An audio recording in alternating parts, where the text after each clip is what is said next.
আসসালামু আলাইকুম।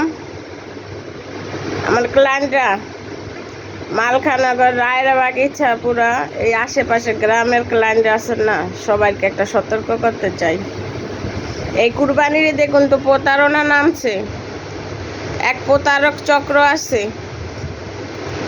আপনার থেকে এক জিনিস 4-5 জনের কাছে ওরা বিক্রি করে, ঠিক আছে?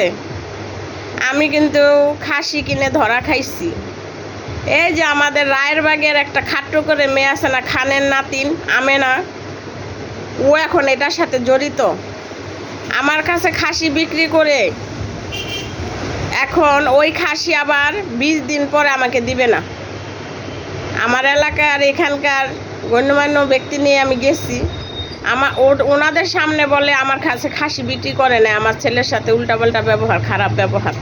আমার ছেলের কাছে বলে আমার ছেলের থেকে টাকা গয়না নিচ্ছে, আমার ছেলে ভিডিও করে রাখছে। ওরা মনে করছে কোনো সাক্ষী নাই, আমি না করলে আর টাকা নিতে পারবে না। যে শুনছে যে আমি ভিডিও করে রাখছি আমার ছেলে, তখন মানে আর অস্বীকার করে না, টাকা নিচ্ছে। এখন বলে খাসি দিবে না, খাসি দিলে বলে উনি মারা যাবে, ওনার মেয়ে মারা যাবে, মেয়ে বলে মায় মারা যাবে। এগুলা কি ব্যবহার? আপনারা কিন্তু এই মেয়ের প্রতারণায় পড়েন না। ওই যে প্রভাতী স্কুলে আগে চাকরি করতো, ওইখান থেকে বহিষ্কার হয়েছে, এখন চিনেন না? ওই যে খাটো করে আমেনা, খানের নাতি আমেনা, এই রায়েরবাগ বাসা, এখন ভাড়া থাকে। রায়েরবাগের বাড়ি বিক্রি করে ভাড়া থাকে, বুঝছেন? কেউ কিন্তু এই যে পার্লার আপুদের বলতাছি, আমার পার্লারে 3 বছর ধরে ও আসে, আইসা যে আমাকে মানে এই প্রতারণায় ফালাই দিছে। এখন আমি দেখেন, ও আবার এই খাসি নিয়ে শুধু প্রতারণা করে নাই, আমার সাথে একটা জায়গা বিক্রি করবো কে প্রতারণা করতে চাইছে। আল্লাহ বাঁচিয়েছে, আমি ওইটার সাথে মানে সারা দিনে আমার এইখানকার যে একটা জায়গার কথা ফরমান ভাইয়ের কাছে শুনলাম যে জায়গাটা সলিড আছে কিনা। উনি আমাকে সাজেস্ট করছে যে কোন জায়গা ওইটা সলিড না। যাই হোক, আমি নাম বলতে চাই না জায়গাটা কার ছিল।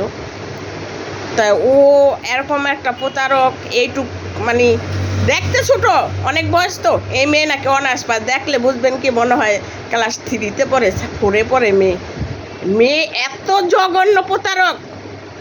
আমার সাথে 20 দিন আমার হয়রানি করলো, খাসি বিক্রি করে সেই জিনিস আমাকে দিল না। তা আমি এখান থেকে যে গণ্যমান্য ব্যক্তি নিয়েছি তাদের বিচার মাইন্যা আমি টাকা নিয়ে আসছি, ওদের থেকে বিচার মাইন্যা টাকা নিয়ে আসছি।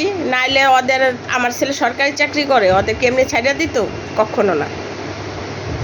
তা আপনাদের সবাইরে বলতাছি, আমার দোকানেও চরের আপুদের বিশেষ করে বলতাছি, তাদেরও ফাঁদে ফেলতে পারে।